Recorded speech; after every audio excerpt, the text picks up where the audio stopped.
नहीं महाराज, अरे मैं रानी बाजे हूँ, तुमने हमें दासी का रूप दिया।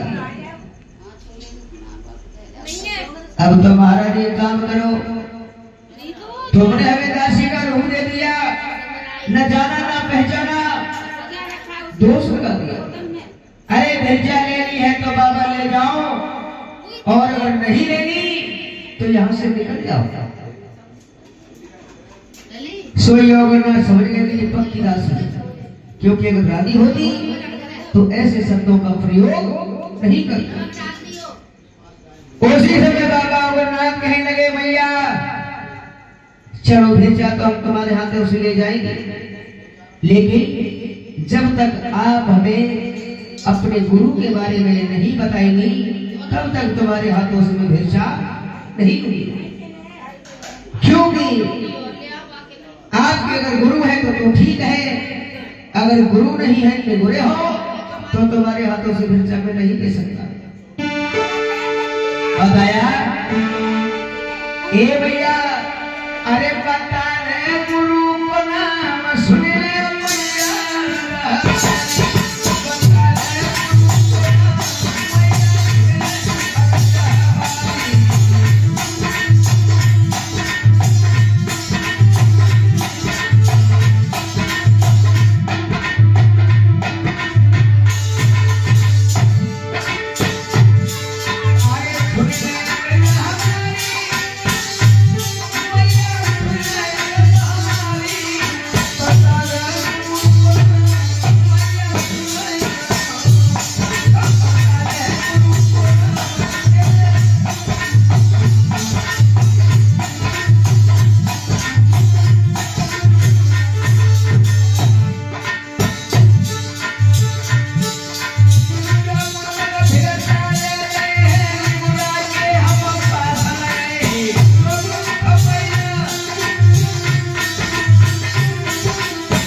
कोई गुरु है तो तुमसे निश्चय करके जाएंगे, अगर निकले हो तो हम तुम्हारे पास नहीं आएंगे, हमें तुम्हारी भिक्षा की कोई जरूरत नहीं है।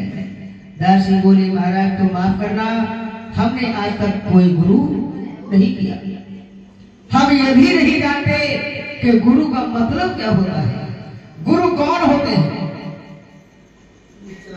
बाबा अमरनाथ ने समझाया, भैया अरे गुरु हमारे वो होते हैं जो हमारे से जीवन को अंधकार से निकाल करके प्रकाश की ओर ले जाते हैं, जो हमारे से जीवन को उद्धार कराते हैं, वो हमारे गुरु हुआ करते हैं। जिनका नाम रटते ही रटते ये जीवन संवर जाता है, जिनका नाम लेते ही लेते ये जीवन कट जाता है। हमारा ये जीवन गुरु के नाम को रटने से धन्य हो जाता है। प्रथम नाम प्रभु का और दूसरा नाम गुरु का। दासी ने कहा, महाराज मेरे कोई गुरु नहीं है, तो मैया का हुए गुरु बना, तब तेरे हाथ से मिर्चा लूंगा। बोले, महाराज हाले गुरु का धरे। तो दासी ने कहा, महाराज हमारे मन में एक बात आई। बोले, क्या? आप ही मेरे गुरु बन जाओ, आप ही गुरु बन जाओ, उसके बाद भेजा लेना। तो बाबा अमरनाथ कहने लगे, हम गुरु तो बन जाएंगे, लेकिन हमारे दान दक्षिणा की व्यवस्था करनी होगी। बोले, महाराज क्या चाहिए? बोले, एक सोने को टका, एक दान में पीली मछिया, एक जनेऊ को जोड़ा और एक कपड़ा को था। दासी बोली, महाराज चिंता न करो, आपने जितना जो भी बताया है हम सब ला कर देंगे, हमारे यहाँ किसी बात की कमी नहीं है। मेहरन की चोटियां बानी, झोंक में टका बदलो, सुख खोल के दे दो। पर महाराज एक काम करो, अब इन्हें थोड़ी में जल्दी में हो, तो आप ये टका ले जाओ और अगली बार बैसाख में यो महाराज तुम्हारे सभी सामान बोलूंगी और 2-4 गाड़ी गले सल्ले की भरवाए के आश्रम पे पहुंचवाऊंगी। सारे जीवन बैठ के खाओ और कहूंगा के द्वारे मार्ग में मत जाओ। अवगरनाथ कहने लगे भैया ऐसी बात है, ठीक है। उसी समय दासी के हाथों से टका लिया और टका लेकर के झोली में तो 2 सोटा निकाले और कहीं भैया अब तुम आंखें बंद कर ले, ये सोटा तुझे एक मंत्र दे जो गुप्त होता है, उसके रटने से तेरे जीवन का उद्धार हो जाएगा। दासी नहीं समझ पाई, जैसे ही आंखों को बंद किया अवगरनाथ ने क्या किया, अवगरनाथ ने सोटा हाथ में ले और लेके सोटा अरे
हमें माफ करना, आपने हमें संत के पास भेजा, लेकिन वो संत तो संत है। महारानी पता नहीं जाने कैसे बाबा है, कौन है, कहां से आए हैं, लेकिन है बड़ी बोली क्या हुआ? अरे हुआ क्या? अब जना पूछो कि क्या नाय भयो?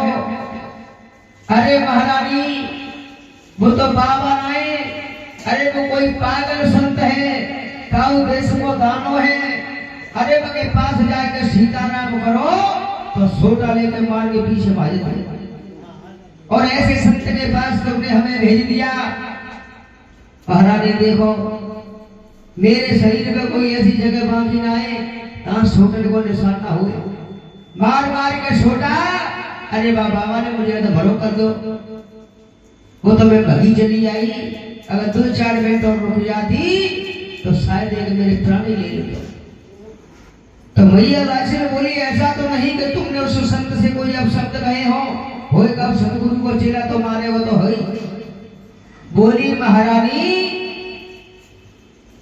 तुम अपशब्द की बात कर रही हो, अरे मैंने तो वह कड़ी खाए कछू नहीं, केवल सीताराम करी है कड़ी में तुम्हारे माल को नंबर लगा दियो।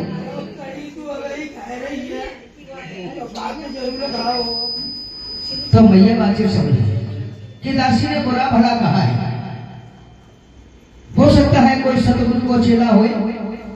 तो रानी दासी ने बोली है आप जाओ, हम उस संत के पास जा रहे हैं, कहेंगे हमारी दासी को क्यों मारा है, हम भी तो देखें वो कौन संत है, कैसे संत है।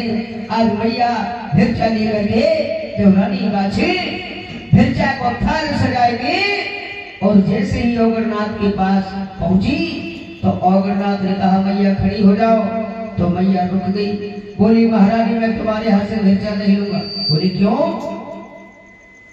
क्योंकि तुम रानी महारानी तो हो, लेकिन तुम्हारी इच्छा से किसी संतान ने जन्म नहीं लिया, तुम्हारे कोई बेटा बेटी पैदा नहीं हुआ, आप जन्म से बांझ हो और बांझ मैया की भिक्षा में नहीं दे सकता।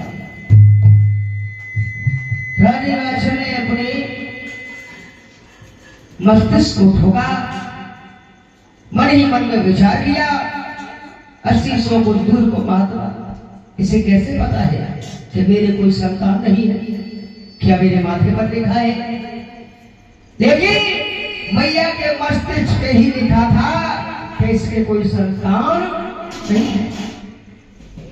सदगुरु को चेला विद्वान ब्राह्मण और विद्वान संत इंसान के माथे के रूप को देख करके पता लगा लेते थे कि ये बाज है या पुत्रवती है। जब मैया को जाना है तो मैया बात ने बोली महाराज चुप रहो, तुमने मेरी दासी की दासी मारी और मुझे भी दोष लगा दिया। अरे तुम्हें नहीं पता है कि हमारे कितने बेटी बेटा है। आज मैया झूठ मान के बेटी बेटा बताएगी। मन ही मन में विचार किया कि हम भी तो देखें ये संत कैसे है। आज उस संत का परीक्षण करती है वो मैया बाछी, झूठ मान के बेटी बेटा बताती है और बोली महाराज अरे तुमने हमें दोष लगाया लेकिन तुम्हें नहीं पता है। सुनो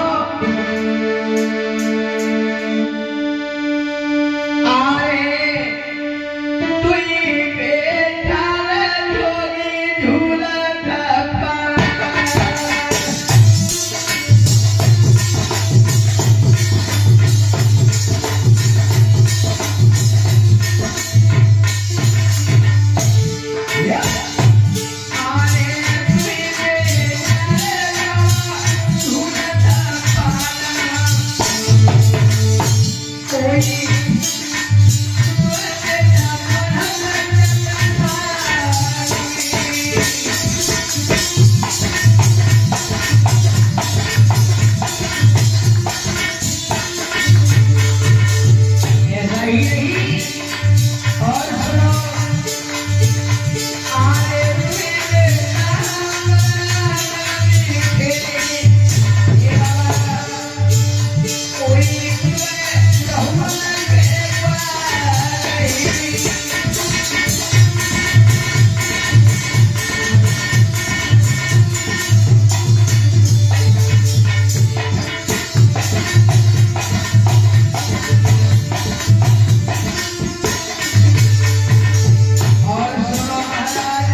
बेटा मेरे झूले पालना, दुई पढ़े चटसार, दुई बेटा मेरे आंगन में खेले, दुई बेटा कहुअन के ग्वार, अरे दुई बेटा मेरे ख्याल में घूमे, दुई बेटा खेल में गए शिकार, बहुत तक बेटी बेटा मेरे महल में, कैसे बतायो तूने हमको बात।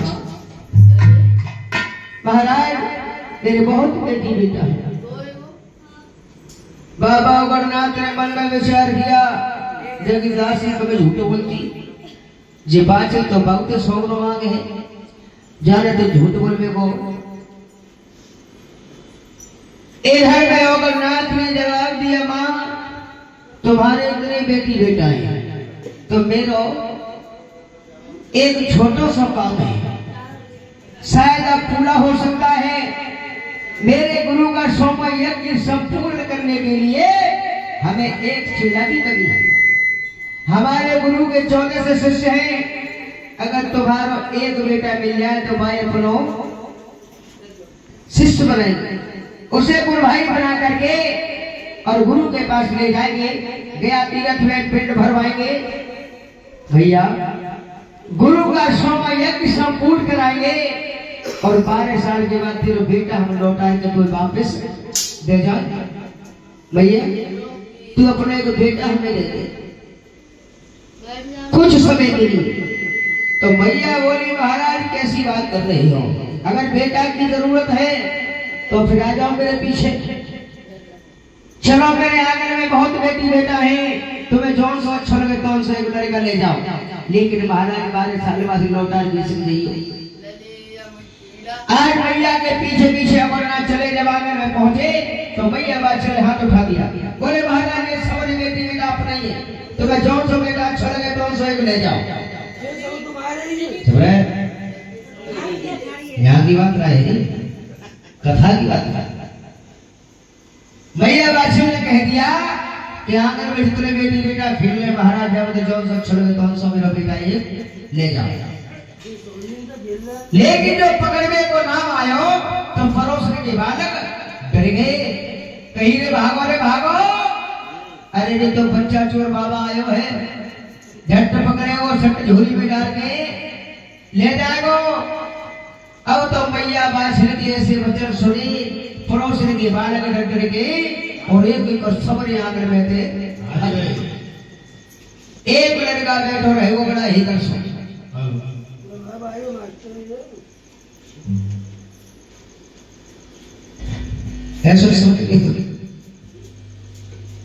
एक लड़का रहो।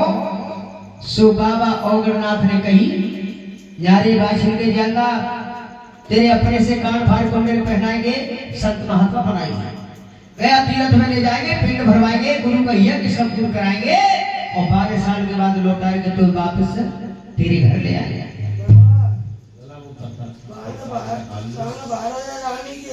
अरे दवाई नहीं इसके भाई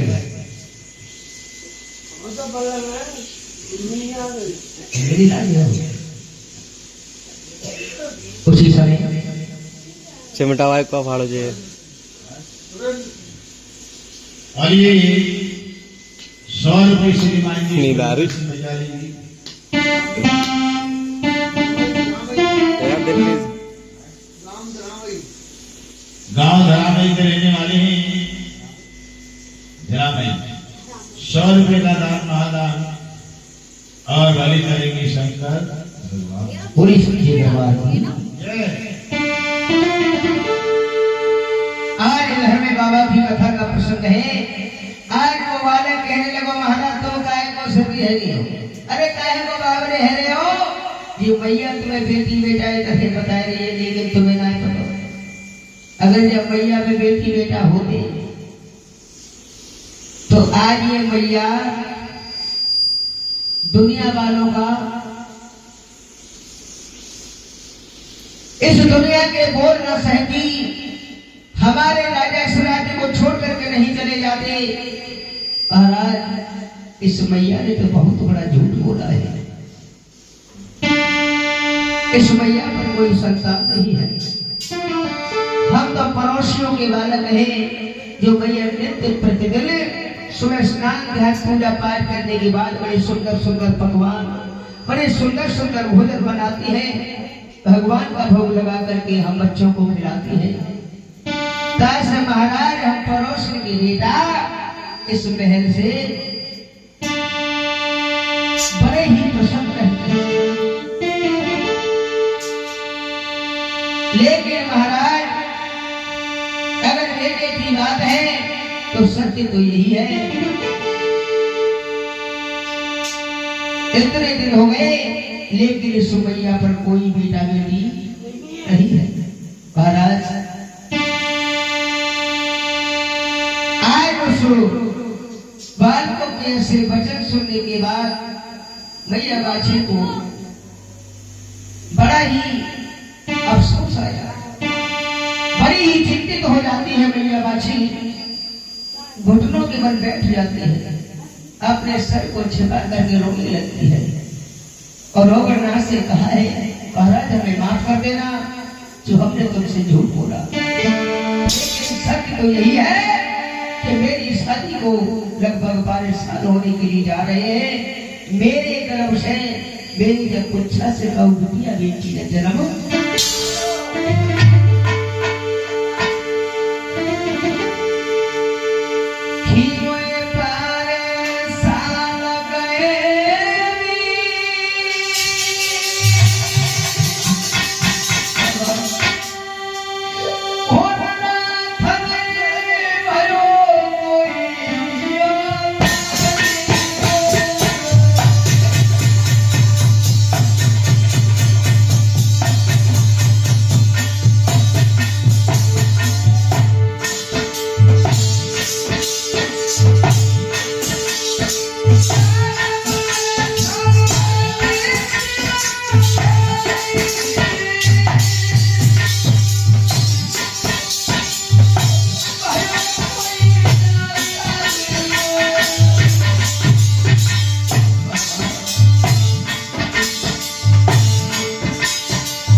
जब मैया अपने आंगन में रोने बिलखने लगी है, उसी समय अगर मैया को उठाते हैं और समझाते हैं, कहते हैं माँ अरे मैया अब रोना धोना बंद कर दे, क्योंकि अब तेरा रोने को समय तो निकल गया, अब तेरे रोने का समय नहीं है, अब तो तेरे खुश होने का वक्त है।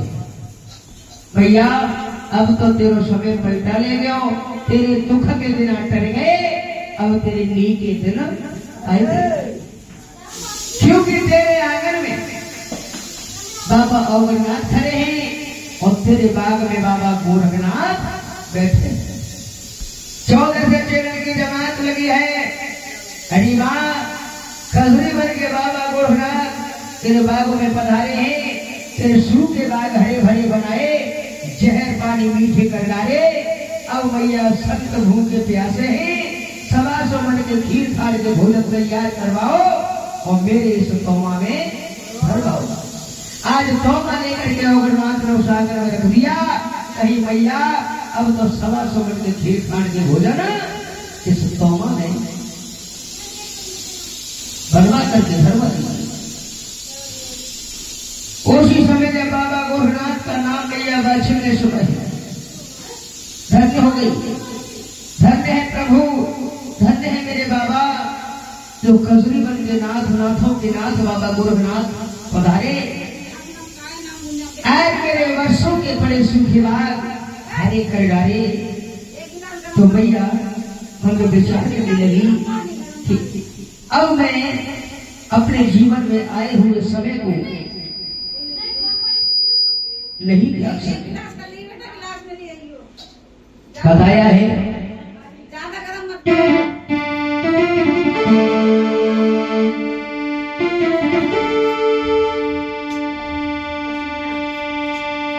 आज मैया अवगरनाथ के चरणों में सर को धर दिया, कहीं महाराज मेरे अहोभाग्य जो आप हमारे घर पधारे और गुरु हमारे बात पधारे।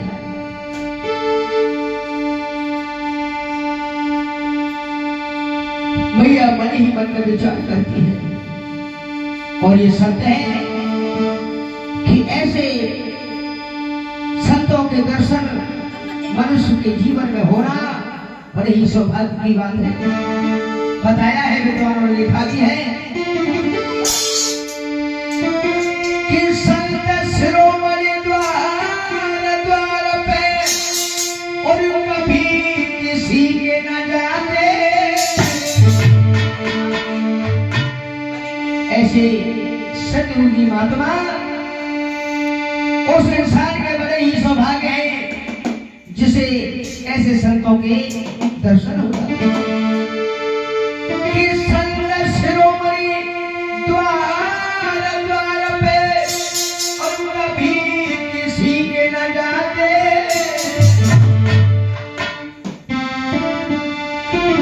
बताया कि होती है सुबह घड़ी संत के दर्शन होता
इधर भी 125 मन के खीर खान के भोजन बहनों ने तैयार करवाए, सुंदर सुंदर पकवान बनाए और लाए के भैया जब तोमा में लगाने लगी तो अग्रनाथ बोले भैया अगर ऐसे भोजन लगाएंगी तो तेरा राय वर्षे बीत जाएंगे। ऐसे कैसे डला के पड़ा के भैया तोमा में पलटो और भोजन प्रसाद गुरु को खिलाओ और भैया गुरु के दर्शन पाओ और गुरु की सेवा कर ले तो अपनी खाली झोली भर ले। भैया तेरे जीवन के दुख दूर हो जाएंगे अगर भोजन प्रसाद मेरे गुरु को खिलाने के बाद जो मेरे गुरु की सेवा पाए। और भैया गुरु की अगर सेवा की, गुरु की सेवा पाई तो तेरे जीवन के दुख सबरे दूर हो गए। भैया ने भोजन प्रसाद उस तोमा में लगाना जब शुरू किया, औगड़ की बातों पर मैया को कुछ क्रोध सा आया। कई हम तो बड़े हिसाब से भोजन कर रहे, फिर सटगट न है जाए, लेकिन ये बात तो ऐसा ही खाते हैं तो मैया ने लेकिन थोड़ो मन विचलित किया।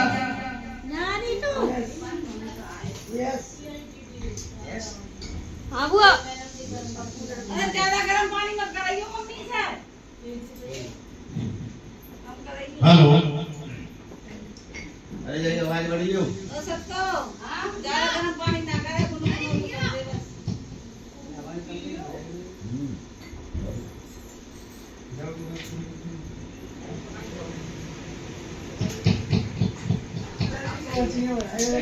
हेलो,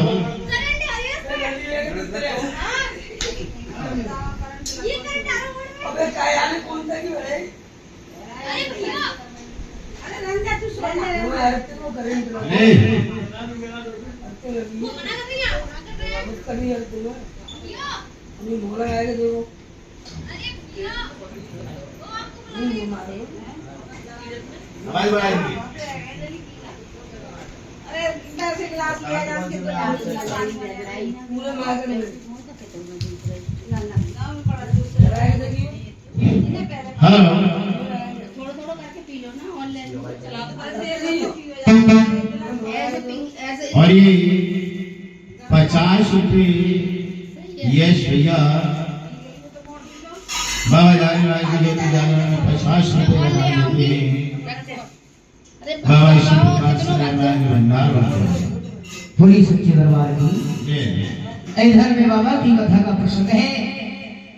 जिस समय मैया ने क्रोध में भोजन लगाए तो बाबा गोरखनाथ ने अपनी कला उस आंगन में जागृत की, अर्थात जितना भी भोजन था सब उस तोमा के अंदर समाये गए हो, लेकिन फिर भी तोमा थाली का थाली रह गया।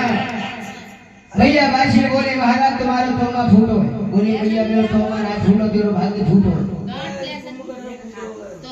सब यहाँ लगे कि माँ अगर क्षण से मेरे बाबा के तोमा को भरेगी तो कभी जीवन में संपूर्ण नहीं कर पाएगी।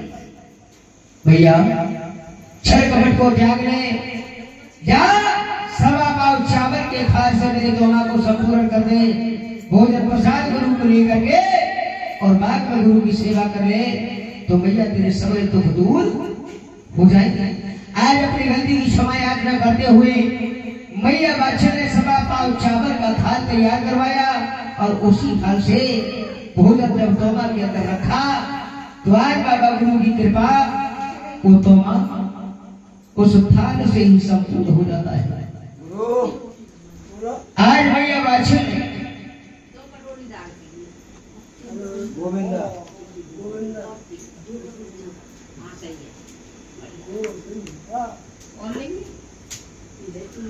भैया और इधर में हमारे गोविंद भैया जी की तरफ से बाबा के दरबार में 10 रुपए का दान है। बाबा का सुधा पंजा रहे, घर में जय जयकार होती रहे, अलग भंडारी भरे। होली सच्चे दरबार की। आज घर में बाबा की कथा का प्रसंग है। जब मैया ने तोमा को संपूर्ण किया है, कहीं महाराज थोड़ी देर और रुक जाइए, मेरे पिया घर नहीं है, मैं अपने पिता को पूछ करके बागों में चलूंगी और गुरु की सेवा करूंगी। आज अपने ससुर पसी को पूछ करके भैया बाछी और जब बाबा गोरखनाथ की सेवा के लिए बागों में भोजन प्रसाद लेकर के पहुंच जाती है तो बाबा ओगरनाथ से कहा है गोरखनाथ जी ने कि बेटा ये कौन भैया है? बोले महाराज शहर बागर की रानी बाछी है जो भोजन प्रसाद लाई है और तुम्हारी सेवा करके आई है। तो बोले बेटा ये भैया मेरी सेवा क्योंकि ये रानी मरगट का सामना नहीं कर सकती। तो मैया बाछी ने कहा है कि महाराज माफ करना, अगर मेरे घर से अपनी तहरीर को फलाना है, तुम्हारी सेवा के लिए आई तो चाहे तेरे प्राण देकर निकल जाए लेकिन सेवा करके ही जाऊंगी। तो बाबा गोरखनाथ ने मैया को डर दिखाया, करामाती सर्वपति छुटतैया, ऐसे ऐसे पक्षियों को बाबा ने लगा दिया जो मैया के शरीर से मांस को नोच नोच करके खाने लगे। तो मैया बाछी मुस्कुरा करके बोली है बाबा ये आपने अच्छा किया, अरे अगर मेरे शरीर में घाटी भी शेष रहेगी वो भी तुम्हारी सेवा करेगी। भैया बाछी बोली है हाँ बोलो काय रोई बोले सो बराबर तो मोटर ताकले पे करे से मसाले में तुमने सोच लो बोली सच्चे दरबार की। मैया बाछी ने बोली अरे मेरे बाबा के करामाती पक्षियों अरे क्या सब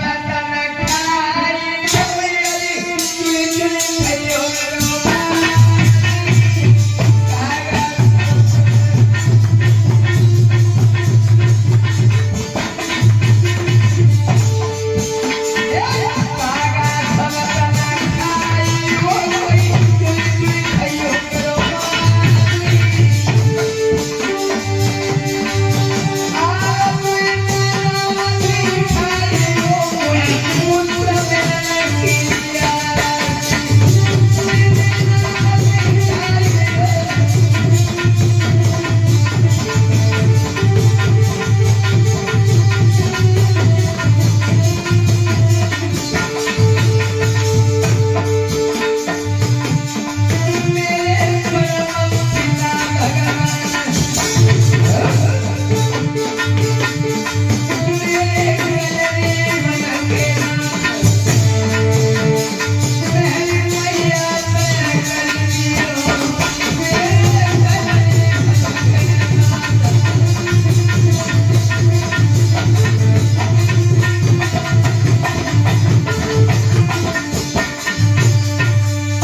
उन्हें भोजन प्रसाद खिलाओ, हमारी सेवा पाओ और अपनी सेवा के फल समय आने पर ले जाओ।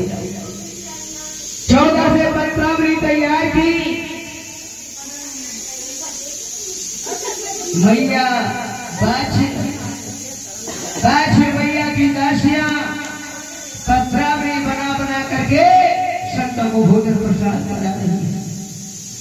इधर भोजन प्रसाद खा करके बाबा गोरखनाथ बैठे ही बैठे अपने आसन पर 12 साल की तारीख लगाई।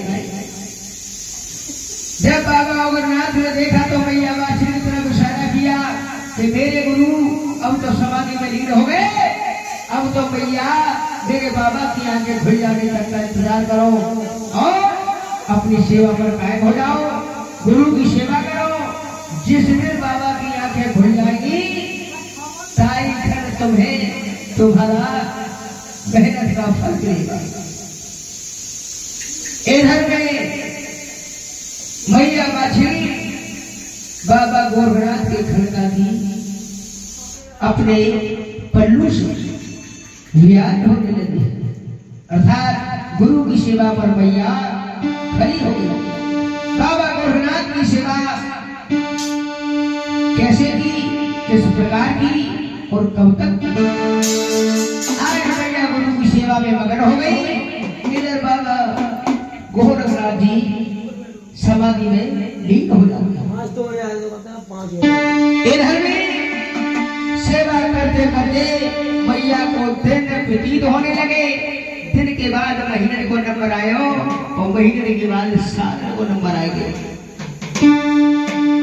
इधर देख देख के और मैया बाछी की दशा को एक एक कर सबरी सखियां लौट घर वापस आई गई, लेकिन मैया गुरु की सेवा पर अटल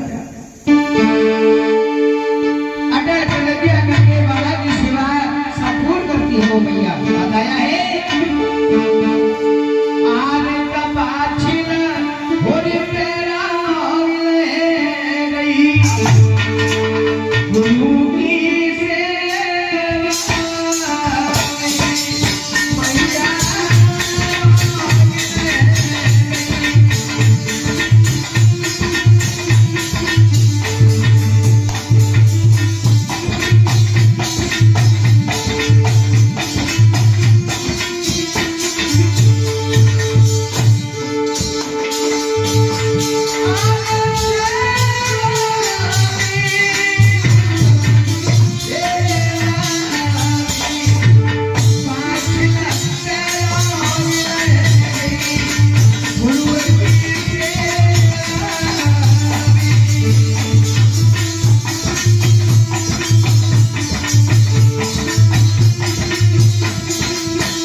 सेवा करते करते 12 साल हो गए।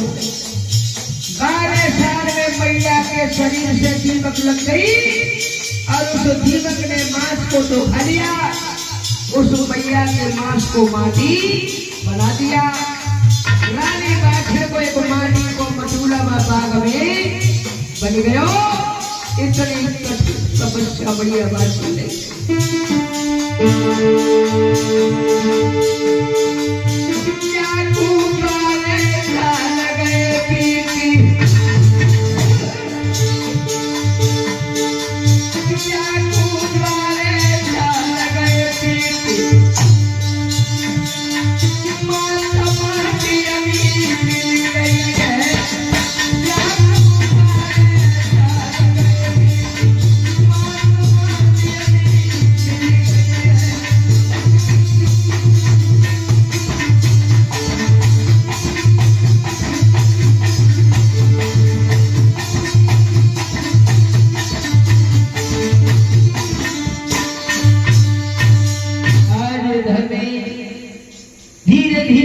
सेवा पर खड़ी हो गई।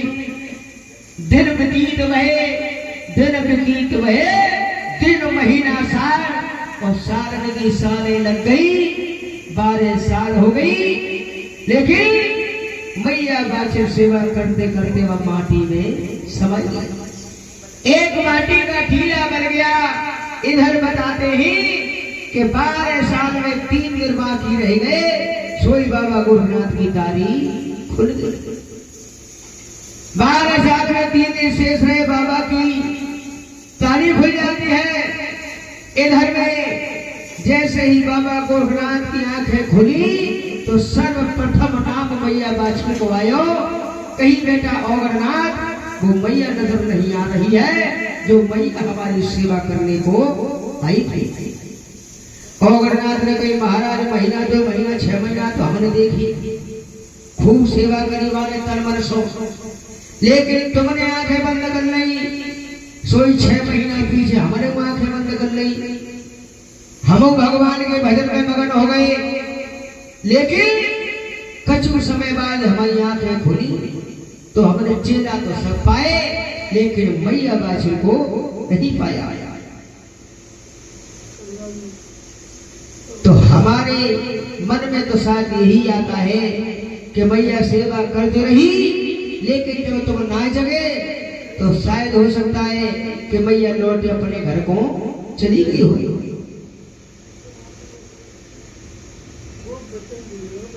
खराबरी भी रखी है। दीदी जानती है कौन अंगूठी ले आता है दुकान पे। मैं चले आऊँ, मैं वो देख रहा हूँ, मैं बटन देख रहा हूँ।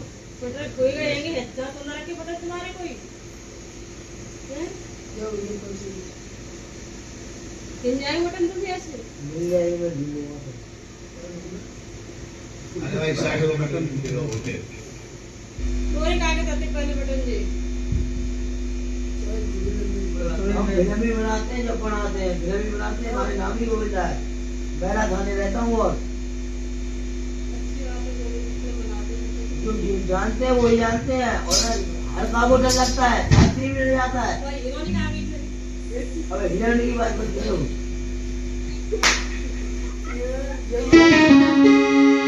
होली सच्चे दरबार की, होली हर महाराज की, होली गुरुदेव भगवान।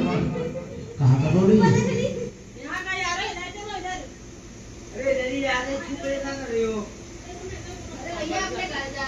अरे जरा सुबह आऊंगा तो। हाँ सुबह ही चलो। अभी चला जा, सुबह आना। सुबह 5 बजे सुबह 6 बजे जा रहे हैं। 9 बजे का के लिए आऊँ, मैं धीरे आऊँगा। दारू नहीं पीता हूँ, बजा बजा हाँ अच्छी बात है। 15 मिनट दे। ठीक जाओ। हाँ सब कुछ करवा दे, सब तो पता है तुम्हारी। देखिए बाहर निकल जाएगा। कुंडी लगा देना, किसी के ऑन फोन लगे हो वो तो लगे चले जाए। पूरी सच्चे दरबार की आज इधर में बाबा की कथा का प्रसंग है। इधर में बाबा गोरखनाथ ने कहा तो गोरखनाथ ने समझाया महाराज ऐसा लगता है कि वो मैया शायद लौट घर वापस चली गई। बोली बेटा ऐसा नहीं हो सकता। क्यों? क्योंकि जब मेरी सेवा पर खड़ी हुई मैंने मैया को इतना डर दिखाया, मेरे डर से नहीं डरती। जब मेरे डर से ना डरानी तो सेवा छोड़ करके वो नहीं जा सकता। महाराज आप ऐसा अवगत करते हैं? बोले ऐसा अवगत नहीं, ऐसा अटल विश्वास करते हैं कि वो मैया मेरी सेवा को छोड़कर नहीं जा सकती। तो फिर महाराज आप एक काम कीजिए कि आप अपनी ज्ञान दृष्टि से देखो कि वो मैया कहाँ है। उस मैया का पता हम नहीं दे सकते। क्यों? क्योंकि हमें उस मैया के बारे में कोई जानकारी नहीं है। तो बाबा गोरखनाथ अपनी ज्ञान दृष्टि से देखा तो क्या देखा कि धूना के पास में एक माटी का टीला, उस माटी में मैया बाछी को पा लिया। कहीं बेटा मैया ने तो बड़ी कठिन सेवा की। मैया ने बड़ी कठिन सेवा करी। तेरा सेवा करते करते मैया तो परमपिता परमेश्वर को प्यारी हो गई। मैया के शरीर को माटी ने माटी बना दिया और मैया के प्राण पखेरु उड़ गए, परमपिता परमेश्वर के धाम के लिए चले गए। अर्थात इस माटी के टीला में मैया के फूल हैं। एक फावड़ी लाओ, मैया के पिंजर को खोदो, इन फूलों को ले जाकर के किसी गंगा में सिराएंगे तो मैया तर वैकुंठ में चली जाएगी। औगरनाथ बोले महाराज अगर मैया ने इतनी कठिन सेवा की है तो आपका फर्ज है, आपका फर्ज बनता है कि एक बार इस मैया को पुनः जीवित तो करो। क्योंकि मैया जब सेवा करके आई तो पता नहीं अपने दिल में क्या आस्था लेकर के आई। मैया के दिल की मन की सबरी महा की वही दबी रह गई। अरे मैया ने अपनी प्राणों को छोड़ दिया। मैया को नहीं पता था कि मैं जो सोच करके जा रही हूँ वो मेरा पूरा होगा या नहीं होगा। गुरुदेव आज बाबा औगरनाथ कहने लगे हैं कि महाराज मैया के मन की बात मन में रही और दिल की बात दिल में ही दबी रह गई। क्यों? क्योंकि मैया सेवा करते करते भगवान को प्यारी हो गई। महाराज एक बार दया कीजिए, दीनानाथ एक बार दया करोगे तो मैया को आज औगरनाथ गुरु से कहने लगे हैं महाराज ही मेरे मन की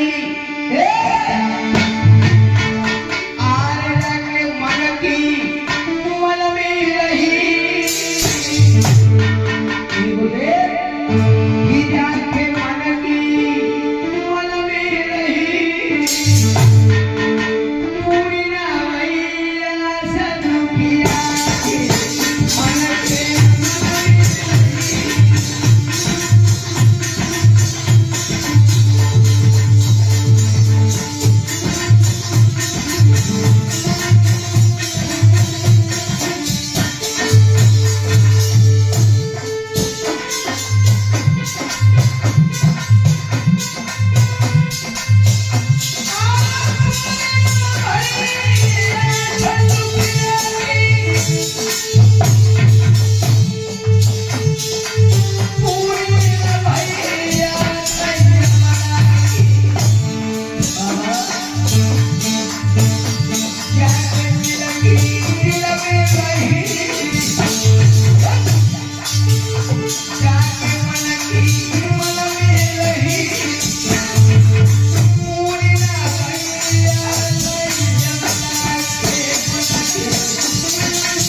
जब मैया को जिंदा करने की जरूरत भर दीजिए महाराज, क्योंकि इसी कारण मैया ने आज तुम्हारी सेवा में कोई कमी नहीं छोड़ी।